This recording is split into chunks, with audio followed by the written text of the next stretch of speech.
Bonjour et bienvenue donc pour cette nouvelle journée de confinement après les annonces d'hier soir du président de la République. Donc il va falloir tenir jusqu'au 11 mai. Alors là, je ne suis pas sûr de pouvoir vous accompagner jusqu'à là. Ou alors il va falloir que je me remette à écrire. Toujours est-il qu'aujourd'hui, je vais revenir sur un poème écrit en 2010.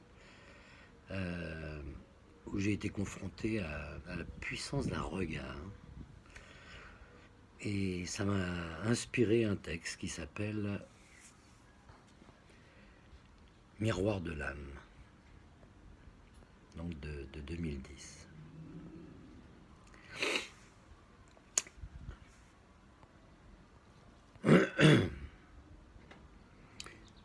Le regard tendre d'une mémé, le regard émerveillé d'un bébé, ou celui innocent d'un enfant, insolent de certains adolescents, le regard rassurant d'une maman, parfois sévère d'un père en colère.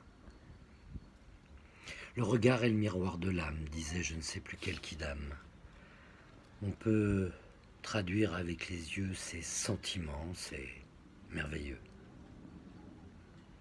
Le regard ingénu d'une belle inconnue, le regard enhardi d'un amoureux transi, le regard enjôleur d'un grand admirateur, le regard langoureux qu'échangent les amoureux, ou celui caressant que peut faire un amant.